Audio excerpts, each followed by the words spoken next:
Você chegou a esse personagem, e para Mona Lisa e para Verônica, como foi saber que o pai de vocês seria biografado e se vocês descobriram muita coisa que vocês não sabiam nesse processo todo?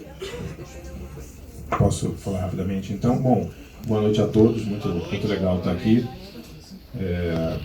Eu conheci o Nelson Ned por maneiras tortas, né? Tipo, vendo ele na televisão, ouvindo ele no rádio, mas ele sempre foi um mistério para mim. Porque ele aparecia muito no Chacrinha, no Silvio Santos, mas ele não tinha aquela, digamos, a respeitabilidade, né, que muitos artistas da época tinham, né? Era muito difícil conseguir os discos dele e tal. Gente, só pedir de silêncio, por favor, aqui, tá dando para ouvir tudo aqui. Em 2011, eu estava produzindo um livro, Pavões Misteriosos, e eu tive a ideia, no livro, é um livro sobre a música pop brasileira, mas tem muitas entrevistas com pessoas ligadas também ao universo da música romântica, Daí José, Sidney Magal, e eu marquei uma entrevista com o Nelson. E foi demorado para conseguir, eu não imaginava, assim, não tinha a menor ideia de como estava o Nelson. E foi muito tocante a entrevista, foi realizada no final de 2012, no sítio da tia de vocês, né, da Neuma, né, em Cotia. E aí que eu descobri que o Nelson estava numa clínica, ele estava muito mal de saúde, tinha sofrido já 2 derrames e tal. Precisa ser contada, né? Que ao mesmo tempo que ele era rock and roll, ele, né, foi um cara romântico, em casa ele era um paizão, mas ao mesmo tempo mulherengo. Aí depois se converteu, aí não podia fazer mais nada. Então é uma montanha-russa de emoções, assim, ter ele, né, dentro da gente. E o mais legal é que eu lembro a primeira vez que a gente se encontrou na boutique, a gente fez umas 4 horas de papo, a gente ria tanto que a gente... A boutique é a produtora, não foi numa boutique, só pra contar. Foi numa boutique que o André tava lá experimentando a tanga. E aí, lá na Boutique Filmes, a gente ficou umas 4 horas, né, Mona, conversando, e a gente ria tanto, a gente atrapalhou a reunião do lado, né? E você falou, cara, eu não sabia que o Nelson Ned tinha esse lado humano dele. Aí a gente falou, então a gente tem muita história pra contar, né? Vai, Mona. Como o meu pai foi um cara rock and roll dentro do bolero, né? Que é do bolero que vocês vivem, é do bolero que vocês vão ouvir. E aí, ela perguntou se tinha algo que eu não sabia. Meu pai sempre foi muito de verdade. Óbvio que essa parte hardcore dele, das drogas e tudo, ele não falava, né? Porque se ele falasse, ia virar um Samba do Crioulo 2 em casa. Mas assim, a gente sabia, né? Mas pra mim, quando eu li, pra Vequinha, tipo, tudo bem. Por mais que o meu pai tenha sido sempre muito de verdade, mexeu num lugar em mim que eu fazia muito tempo que não mexia, sabe? E aí eu fiquei um pouco down, assim, acho que um pouco saudosa também, né? Porque realmente foi tudo muito intenso, né? Vocês vão ler o livro, vocês vão entender. A gente teve um super pai, né? Um pai, né? Eu falava que ele era um pai com mãe. Mas, ao mesmo tempo, ele, tipo, também foi um pai muito ruim. Então, tipo, eu amei e eu odiei na mesma intensidade.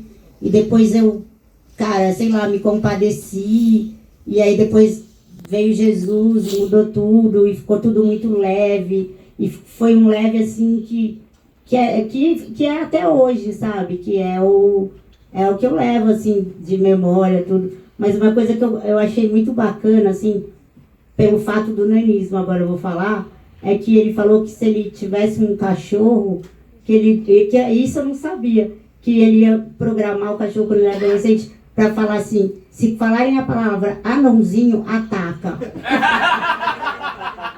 Foi o tio, o primo dele, né, o Colares, que contou essa história, né, que o Nelson, ele adorava adestrar cães, e ele adestrou um pastor alemão, quando o Nelson era adolescente, né, em Belo Horizonte, tinha 16 anos, né, e ele adestrou o pastor alemão para reagir quando alguém chamasse ele de anãozinho na rua e atacar a pessoa.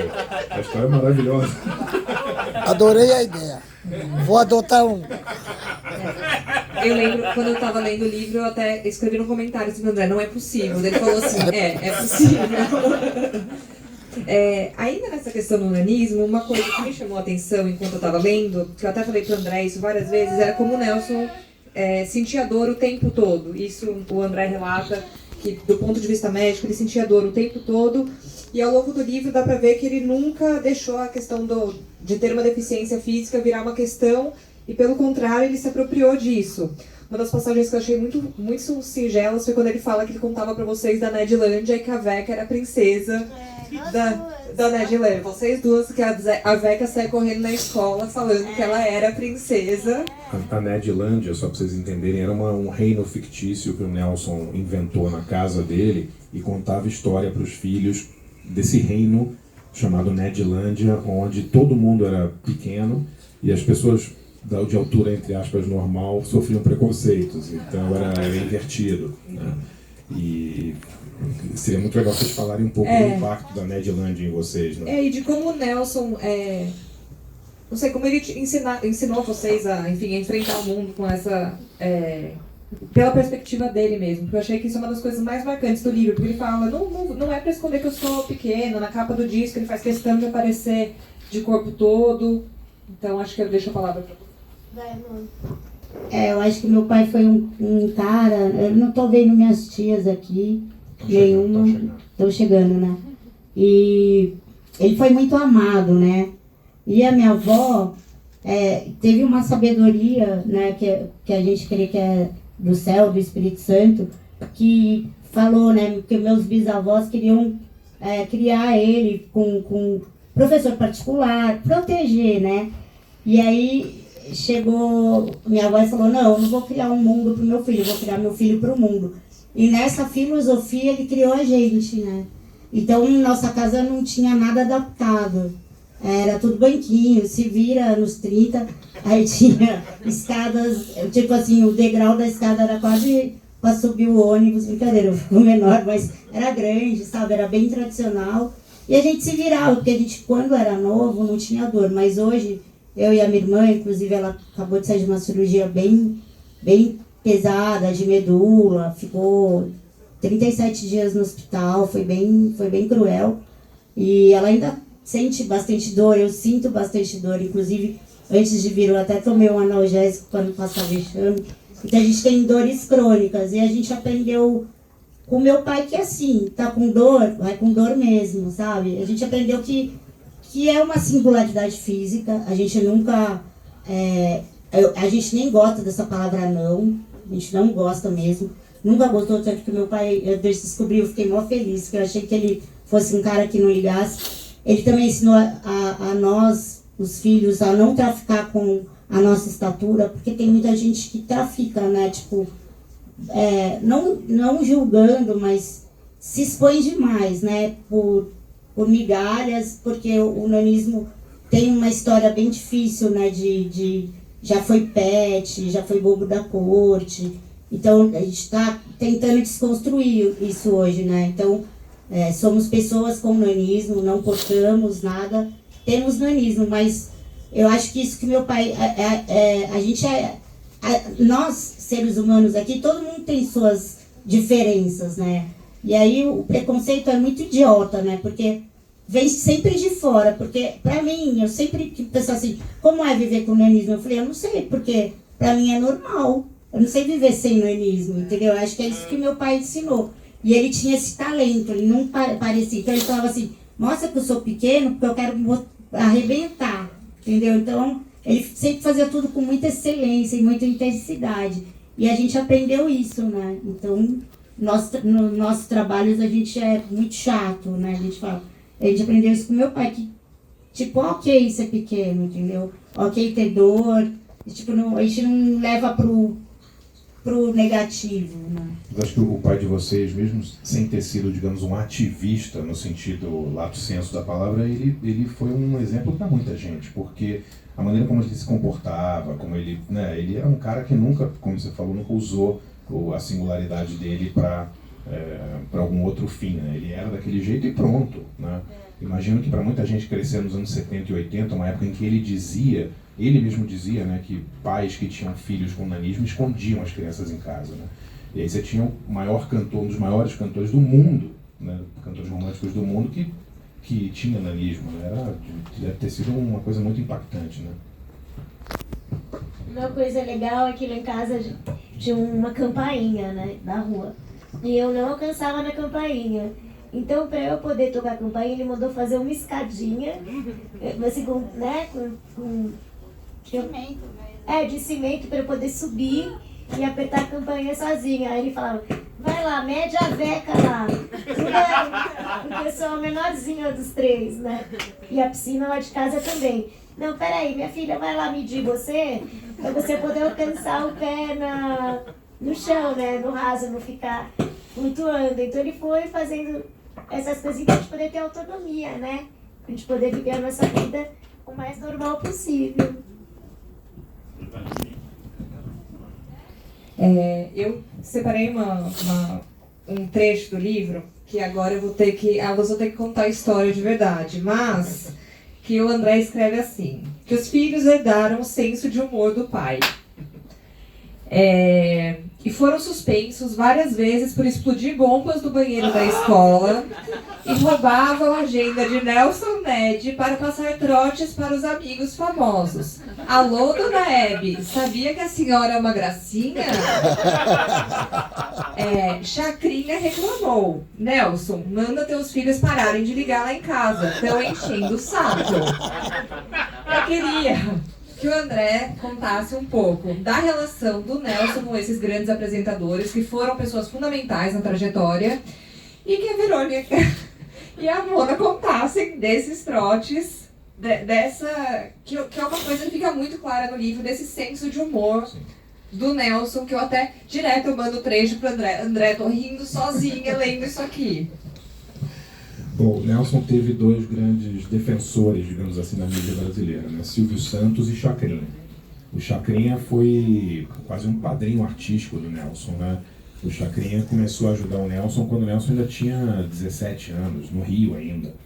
E quando o Nelson veio para São Paulo em 66, né? O Chacrinha estava gravando aqui os programas dele e sempre botava o Nelson nos programas de auditório.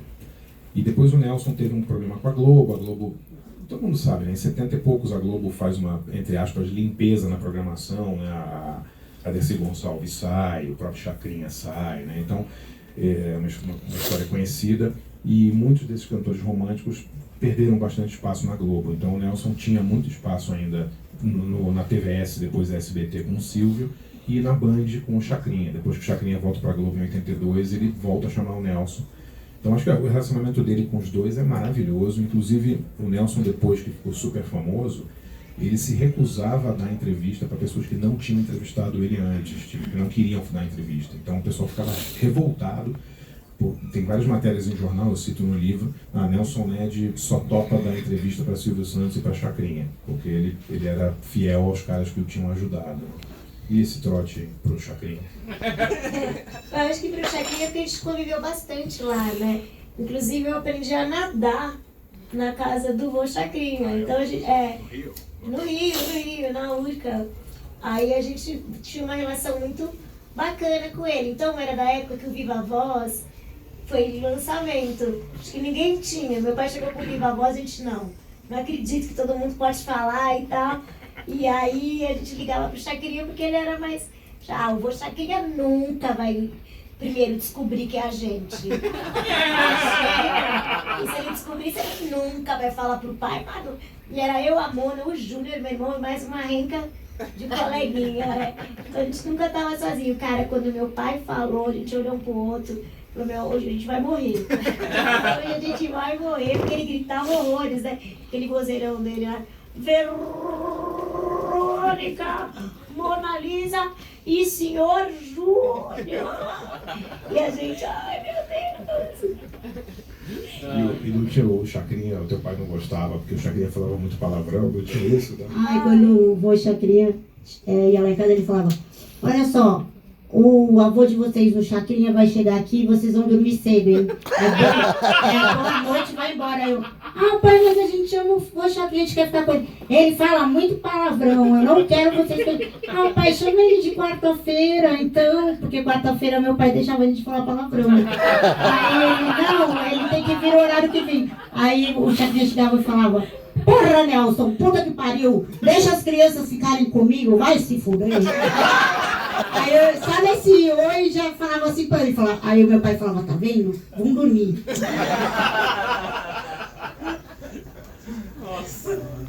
Alguém tem alguma pergunta? Quem tiver, levanta a mão que a gente passa, por favor.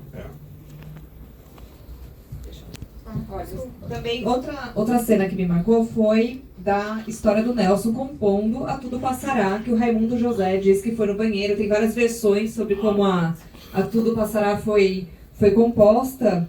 Depois ele revela, 10 anos depois, a motivação. Quem lê o livro vai descobrir qual foi a motivação da Tudo Passará. Mas eu queria que o André e as filhas do Nelson contassem um pouco desse processo criativo dele, porque ele vivia muito intensamente, todas as emoções dele estavam nas músicas. As letras eram muito pessoais. E era no banheiro mesmo, aí vocês vão revelar. O Nelson, só para explicar, o primeiro disco dele é de 64, ele tinha 17 anos.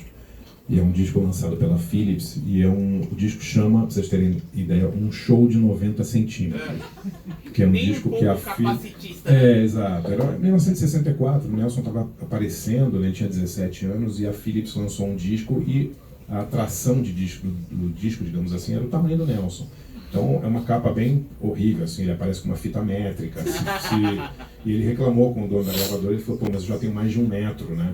E o cara falou, não, mas se a gente vender que você tem a ideia que você tem menos de 1 metro, vai vender muito mais disco e tal. Então o disco inteiro era feito para capitalizar, digamos assim, na altura do Nelson.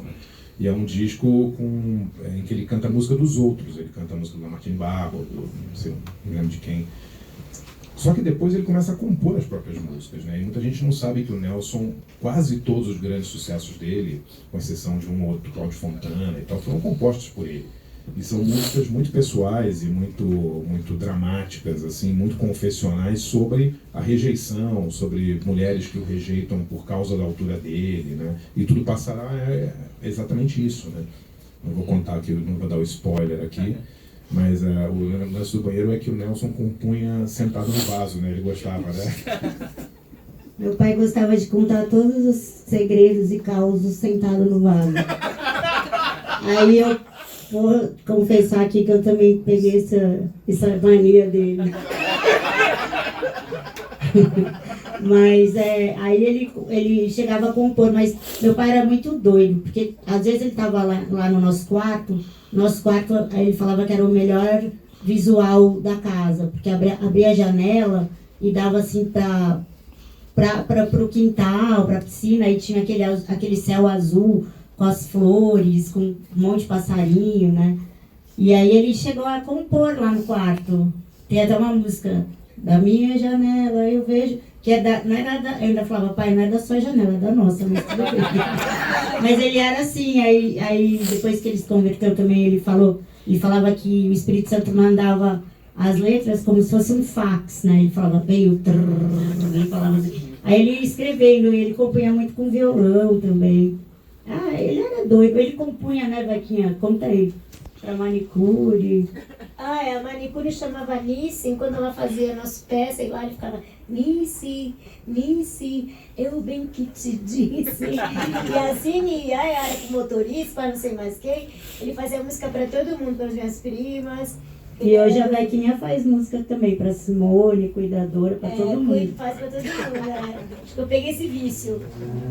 Mas ele foi um caso não único, mas até raro um pouco, que não era só intérprete, né? Ele fazia as próprias músicas e Tudo Passará, você pode ouvir cantado na voz de muitas pessoas, a música é linda, mas na voz dele tem um significado diferente, né? Você começa a entender a razão pela qual ele fez aquela música. O primeiro disco autoral dele de 69 é uma obra-prima.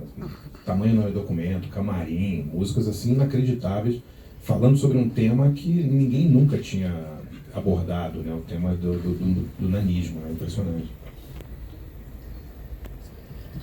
Alguém tem alguma Alguém tem alguma pergunta? Por favor. Boa noite, meu nome é Ney Melo. O Nelson me passa uma impressão de que o ter nanismo é o outro que me vê com nanismo. O eu ter nanismo, nós temos nanismo, é o de menos. Porque, como a Mona Lisa diz, somos todos humanos. Como é que vocês viam essa interpretação do Nelson? Era assim mesmo? Ou ele batia o pé, eu tenho nanismo e ponto? Assim, pra gente, assim, eu não sei, em casa, como artista, agora que eu tenho mais maturidade pra entender. Até porque agora que tá mais em evidência e tal, pessoa com nanismo. Mas antigamente, cara, com a gente era tudo tão natural, tão normal. Eu não canso, eu preciso de ir lá, alguém te acompanha. Não teve muito... Ele não foi assim, não batia o pé. Ele falava das dores dele, depois ele amadureceu, começou a fazer coisas mais românticas. E a vida seguiu, assim, não teve muito, pelo menos no meu ver, né? Porque eu sou caçula também, eu não sei se eu bebi pouca coisa. Vai, mano. Eu acho que assim, pra gente, não tem como, né? Tipo, assim, é aquela frase bem banal, né? Que todo mundo fala, aceita que dói menos, né? Porque se você não... Como é que eu vou esconder a minha deficiência? Como é que eu vou esconder que eu tenho nanismo, que eu sou uma mulher com nanismo? Não tem como eu esconder, entendeu? Não tem como eu disfarçar. Eu tenho e acabou, e ainda sou minúscula, né? Eu sou, tipo, bem pequenininha perto dos outros, né? Então, né, Vequinha, não tem... Então, é assim, ou você tem uma autoestima boa, claro, muita terapia, porque não foi só meu pai que tomou toco, eu também tomei, Vequinha tomou, porque é difícil, né, na sociedade, você ter um relacionamento, né, um relacionamento tipo, comum, porque os comuns, porque eu falo normal, mas o povo não gosta de falar normal, porque não é politicamente correto. Então, as pessoas comuns, de estaturas comuns, buscam pessoas de estaturas do mesmo jeito. E aí, acaba que, tipo, se eu me apaixono por alguém alto, eu tomo toco, ou eu fico sofrendo no platônico, sozinho. Como aconteceu muito comigo. O meu pai, eu acho que ele foi mais um artista. É que assim, eu acho que ele, por ser artista cantor, eu acho que ele é o único, né, cara? Porque eu conheço um outro cantor que tem nanismo, assim. Não conheço. Então, com esse tipo de sucesso. E assim, e com essa verdade. Então, tipo assim, é na dor que se faz a arte, né? Os grandes pintores sempre foram na dor, não é? Então, vocês que são mais cultos aí do que eu, sabem disso, né? Eu costumo dizer que o artista, ele não tem pele, né? Ele sente, tudo ele sente, né? Então, é muito intenso. Então, tipo, eu acho que assim, meu pai tomava um toco que fosse de uma garota de programa, ele sofria e escrevia, e ele botava aquilo pra fora. E eu acho que isso foi muito bom pra gente, porque ele não ficou um cara recalcado, sabe? Então, eu acho que a gente conseguiu diluir mais essa verdade de ter toco. Lógico que a gente chora, lógico que a gente fala, nunca mais eu quero amar alguém, nunca mais vou ser feliz. Não, mas vou fazer o quê? É essa sociedade que é assim, né? Ninguém quer assumir. E eu tive muitos amigos, mas eu fui madrinha de todos, mas nunca casei, você entendeu? Então, tipo, é assim, é a vida. Fazer compensação. Pô, meu pai, cara, pelo amor de Deus, não podia ver um rabo de saia. Olha, tem uma frase aqui que até encerra o livro, que o André faz a última entrevista com o Nelson e ele fala assim, o André pergunta como ele desejava ser lembrado. E o Nelson responde, abre aspas, quero que as pessoas se lembrem de mim como um homem romântico que amou muito e viveu intensamente. Acho que eu deixo então para o André e para a Mona e para a Verônica contar um pouco desse aspecto intenso do Nelson, seja na vida pessoal, seja viajar o mundo com arma e... Bom, o André, como ele disse, é um escoteiro, Keith Richards é um escoteiro perto. O Nelson, com 25 anos de idade, em 72, ele já era o cantor brasileiro mais famoso no exterior. Ele vai para a Colômbia em 73, com 26 anos, vai cantar para 80 mil pessoas. né? Quando ele chega em Luanda, país que ele não conhecia, e ele não sabia nem se as pessoas conheciam as músicas dele lá, tem 3 mil pessoas para receber ele no aeroporto. Eles chegam lá no aeroporto de Luanda, né? E eles não sabem nem para quem, que é aquela multidão. E a galera não sabia nem que ele tinha nanismo, porque em 71 não tinha televisão em Angola. As pessoas nunca tinham visto o Nelson Ned, elas se apaixonaram pela voz do Nelson Ned. Isso acontecia direto. Queria apresentar.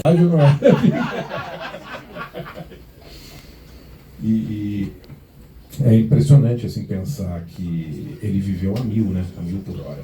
A 1000 por hora. Ele viveu bastante, morreu com 66 anos, mas o que ele fez até os 30, a impressão que eu tenho era de um cara que falou, olha, eu vou viver o que eu posso aqui. Ele também não sabia quanto tempo, né, ele teria, e ele viveu intensamente demais, né? Ele foi intensamente tudo. Amores, problemas, né? Alegrias e tristezas. Não tinha nada médio na vida do pai de vocês, né? E a gente se apaixonou por esse pai desse jeito, por essa, sei lá, falta de vergonha, né, que ele tinha. Ele viveu e gastou a vida dele. Você falou, pô, 66 anos é pouco tempo? Mas para um cara que viveu tão intensamente, ele viveu super bem, namorou pra caramba, teve família, deu porradaria, deu grito, deu tiro, mas também teve fé, teve amor, sabe? Então foi de tudo um pouco, né? É que nem eu escrevi. No livro tem de tudo, como a vida dele. Romance, ação, policial, né?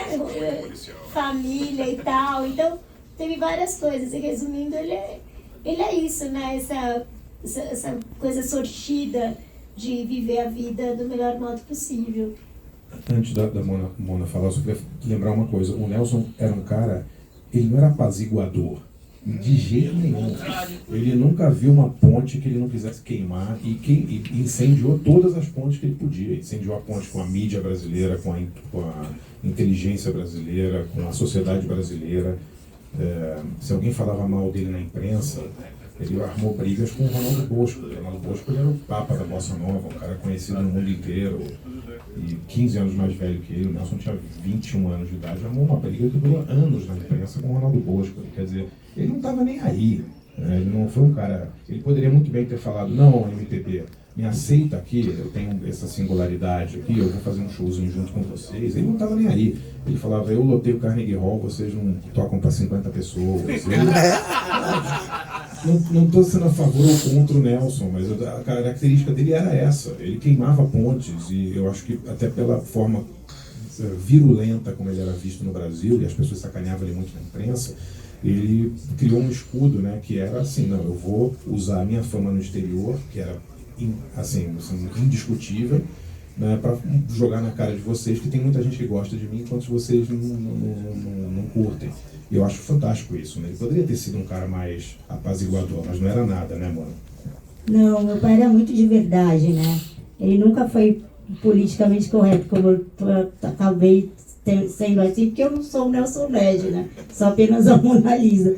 Mas ele não tinha medo, cara. É isso que eu acho muito bonito do meu pai, sabe? Ele era muito corajoso. Então ele enfrentava tudo de peito aberto, ele não queria saber. Você me chamou de anãozinho, e você que é um merda. Você é grande e um bosta. Tipo assim, falava mesmo, né? De tão grande besta, não é? Ele era desse jeito. Então, como ele não tinha isso, né? Então, e assim também quando ele ficou evangélico, o pessoal também falou, agora tá crente, tá querendo ganhar dinheiro nessa... Ele quis ganhar dinheiro. Eu não tenho religião. Eu tenho Jesus, que é uma pessoa. E aí ele já ia... ele falava assim, comigo, no Jô, o Jô fica calado. Vou em qualquer entrevista, eu falo o que eu quiser. Se não quiser, eu vou embora. Ele era desses, né? A gente foi gravar o programa do Bial ontem, né? E o Marcel tá aí, eu vi o Marcel aí, né? Marcel editou a matéria, foi brilhante. Assim, Marcel... Né? Matéria gravada que era 2 sextas-feiras, dia 17. E aí tem uma cena muito legal do pai de vocês dando uma entrevista no Jô Soares, e ele tá contando da conversão e da vida louca que ele teve. E aí uma hora ele fala pro Jô assim, Jô, porque eu via sempre o seu programa, era o Jô 11h30, né? Quando eu tava no motel com 3 ou 4 mulheres cheirando. ele era desses. Daí ele fazia desse drama para falar da conversão e de Jesus. Então ele foi intenso até em Jesus, né? Daí teve uma época lá, que eu acho que não tem no livro, que é triste, mas é bonito, assim. Ele chegou para mim e falou: filha, quando estava na clínica, ora para eu ir embora, para eu morrer, eu não tenho mais nada para fazer aqui. Eu já fiz tudo. Ora para eu ir embora. Aí eu falei: pô, vou orar, né? Porque vou ficar egoísta. Aí pai, fica aí, né? Tipo, o cara já viveu tudo que ele tinha para viver mesmo, tava lá pacatão. Não era o perfil dele, sabe? E aí ele foi, cara. E eu acredito que a gente ainda vai se encontrar, porque a gente acredita na vida eterna, né, Vequinha? Então, pra gente, estava conversando hoje, pra gente ele tá viajando, né? Ele tá muito presente dentro da gente, né, nessa esfera, né, do seu livro. E eu queria muito agradecer você, André, porque você dedicou o livro pra mim e pra minha irmã. Eu achei isso sensacional. Eu fiquei emocionada quando dedico o livro a Mona Lisa e a Verônica. Oi? Ele não contou pra gente, achei tão bonitinho. Não, porque, de verdade, assim, a família do Nelson tá aí, né? Eu vi a irmã dele, o Neuma tá aí, né? Neuma, por favor. Neuma, minha tia linda.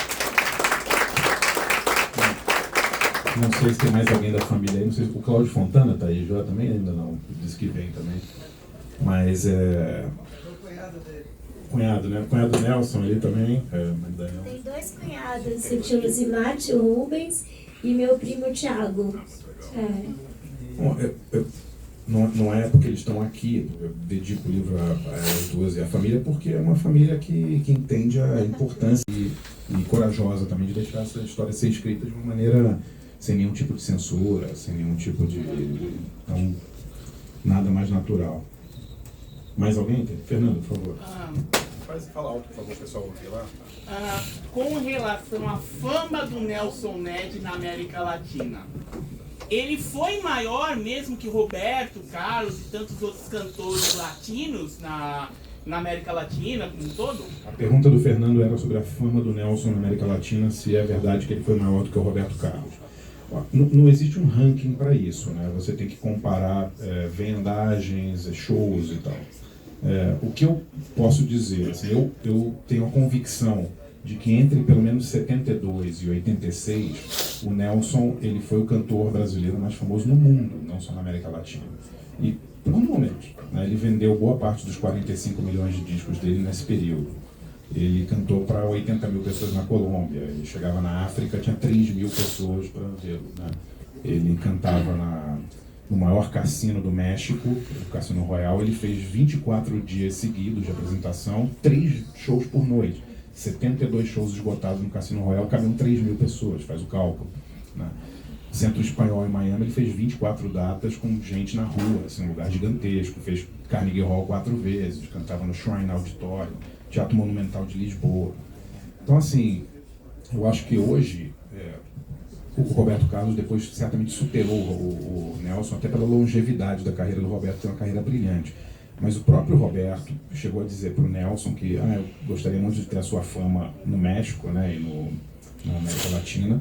E pessoas tipo Chico Buarque, por exemplo, sempre falaram o cantor brasileiro mais famoso no mundo é o Nelson Ned. Porque o Chico Buarque ia para Cuba e só dava Nelson, né, um lugar que ele nunca pisou, né, Cuba, né. E o Enfield tem o Enfield morou um tempo em Nova York, quando ele foi exilado, ele saiu do Brasil um tempo, ele tem um livro, né, Diário de um Cucarate, e ele tem um capítulo inteiro sobre o Nelson, e ele destrincha, né, as aparições do Nelson nas TVs porto-riquenhas, latinas e nos Estados Unidos. É impressionante. Você vê as fotos do livro, são coisas inacreditáveis, né? Eu só ia perguntar se alguém está se encaminhando aqui para o fim. Tá.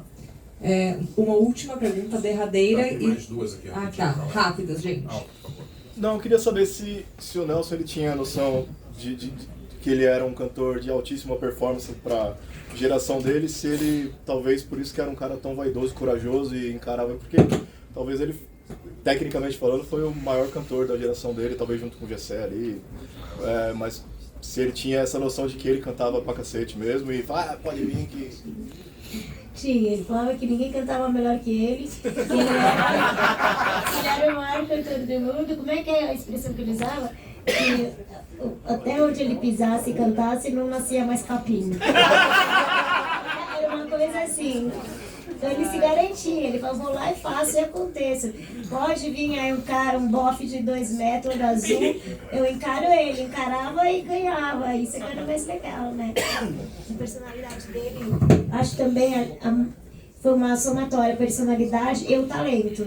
Se ele tivesse só o talento, ele não chegaria onde ele chegou, com certeza. E o mais legal, né, Vaquinha, quando a gente foi lá pra fora com ele, que a gente era o Ned's Baby. E as pessoas apertavam a gente e batiam. E eu ficava assim, meu Deus, eu tô apanhando. De, tipo, achavam fofo, ai, Ned's Baby, né? Aí ele só falou assim, viu como eu sou famoso? Porque a gente não tinha muita noção, né? Porque aqui no Brasil as pessoas não faziam isso. Aí eu, caraca, eu sou famoso pra caramba. E com a história do Menudo, a mesma coisa. Tá vendo? Eu sabia que o Menudo ia pedir autógrafo, foto comigo. Aí eu, ai pai, para de se achar. E ele, e outra coisa, ele se ouvia, tá? Eu tava lá no salão, a gente chamava de salão de festa, ele tinha lá o som dele, maravilhoso, que ele escolhia dedo, chato pra caramba com o som. Aí ele ficava lá se ouvindo, eu, pai, é sério que você se ouve? Eu canto muito, meu filho. Por favor. Falasse um pouco sobre o legado musical do Nelson hoje na música brasileira, ou mesmo... Sejam bem-vindos e eu já peço o like de vocês nessa live.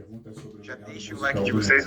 Durante muito tempo o Nelson foi meio escondido, assim, né? Você acha, por exemplo, nos streamings mais discos em espanhol do Nelson do que agora estão começando a pintar, né?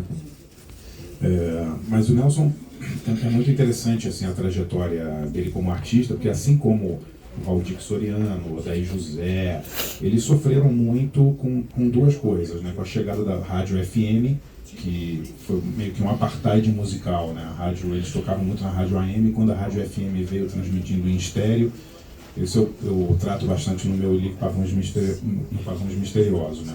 A rádio FM meio que segregou essa galera toda da música romântica ao AM, né? O Moacir Franco tem uma música, inclusive, chamada AM, né? Que é sobre isso, exatamente. E depois, nos anos 80, com a chegada da música sertaneja, né? Não a chegada, mas a música sertaneja mais urbana, Chitãozinho e Chororó, João Paulo e Daniel. Eu acho que o pai de vocês sofreu uma concorrência muito grande dessa onda sertaneja, né? Que chegou e a música romântica foi um pouco escanteada, vocês não acham? Eu acho sim, eu acho que deu uma roubada, né? O público sertanejo, que era o público interiorano, o sertanejo invadiu as cidades, né, basicamente, né? Então essa galera mais romântica ficou um pouco de lado, assim.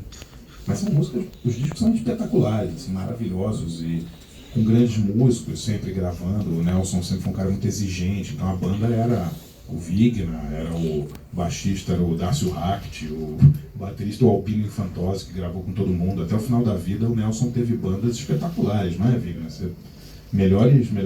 Quem fazia os arranjos era o maestro Pica-Pau, né? O maestro José Paulo e o Osni Kassab. Inclusive nos CDs gospel, né? Que o meu pai gostava de fazer as coisas, como eu falei, com muito capricho, né? Eu sou caprichoso e não nego, sou muito orgulhoso. É muito ele isso aí. E aí ele, como ele era apaixonado por Jesus, né? Ele fazia tudo assim, com a mesma banda que ele fazia com os boleros dele, os românticos, ele queria colocar no gospel e não abrir a mão. Ele tem um disco de boleros de 93, que é um disco maravilhoso, assim, um dos discos mais bonitos de bolero que eu já vi, assim, uma coleção de boleros clássicos. E o disco é inteiramente cantado em espanhol e foi inteiramente gravado na Vila Mariana por brasileiros.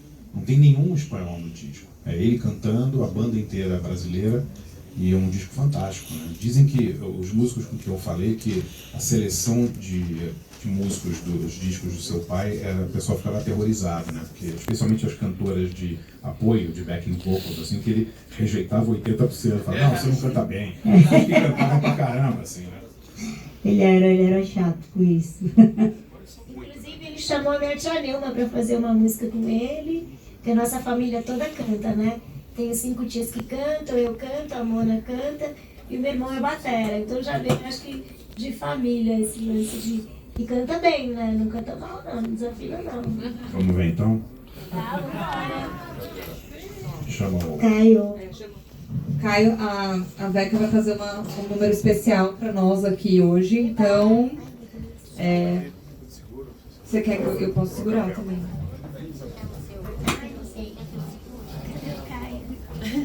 gente, só queria pedir uma atenção especial aqui. Tem um músico aqui, um grande artista. Falei que o Nelson compôs a grande maioria dos sucessos dele, mas tem um cara aqui que compôs um dos grandes sucessos do Nelson. Não só ele compôs Parabéns Pra Você Querida, que depois o Nelson gravou como Happy Birthday to You, My Darling, foi o compacto mais vendido da carreira do Nelson, mas ele compôs também grandes sucessos do Antônio Marcos, Homem de Nazaré, Cláudio Fontana, grande Cláudio Fontana.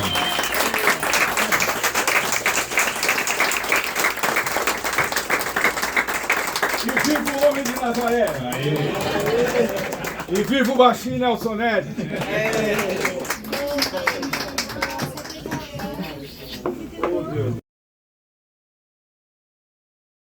Irritou toda a intelectualidade, porque perguntaram quem era o cantor predileto dele. Ele falou Nelson Ned, todo mundo achou que ia ser o Chico Buarque. Na verdade, o que o Gabriel Garcia Marques falou, alguém perguntou para ele, o Roberto Dávila perguntou para ele no Conexão Internacional, né? Tipo, se a sua música, se os seus livros fossem uma música, que música seria? Aí ele falou, seria uma letra de Chico Buarque cantada por Nelson Ned. Eles eram muito amigos, né? O Garcia Marques morou no México quase a segunda parte da vida dele, e o Nelson visitava ele, eles se falavam no telefone muito, eles foram muito amigos, assim. O Nelson foi amigo do Tony Bennett também, amigo do Julio Iglesias, ele tinha. Também foi amigo do Pablo Escobar. Então, fazer essa conexão. Um no cravo, outro na ferradura, né? Vai o tom que tiver. Mas vamos fazer direto tudo passa ou quer fazer as outras duas? Você que manda. Ah, então eu vou fazer duas entradinhas assim. Passar o grande final. Tudo passa. Então vamos lá. Então vamos fazer uma... Porque como ele cantava muito sobre a fé dele, então ele gravou essa aqui, vai. Because he lives, I can face tomorrow. Because he lives, all fear is gone. And now I know who holds the future. In life is worth to living just because Jesus lives. Eu fiquei com medo, seu amor me dá medo. Acho que é muito cedo para eu me entregar. Mas eu fiquei com medo, seu amor me dá medo. Deixa que o tempo passe, pra que eu te possa amar. Agora vamos... Com carinho.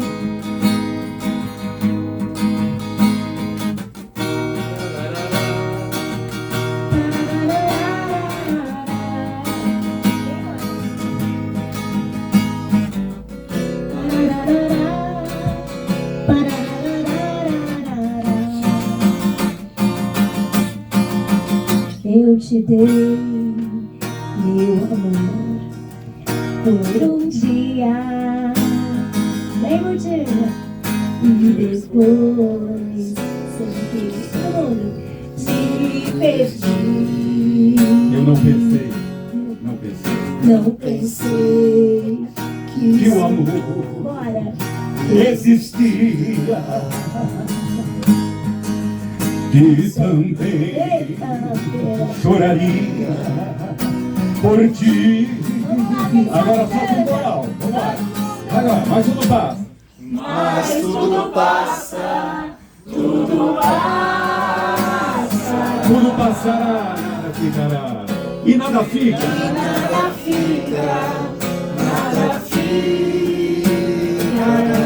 Só se encontra a felicidade. Só se encontra a felicidade. Quando se entrega o coração. Quando se entrega o coração. Agora esse coral lindo e lembrando o Nelson. Lara,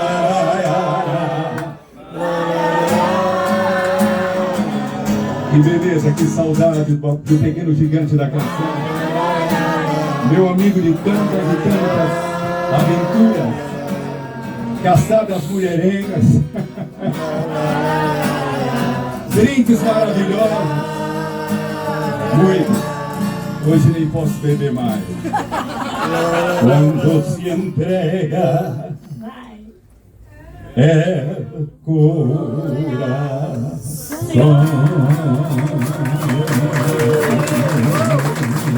Ei, Nelson, mas calma aí. Depois desse maravilhoso, sei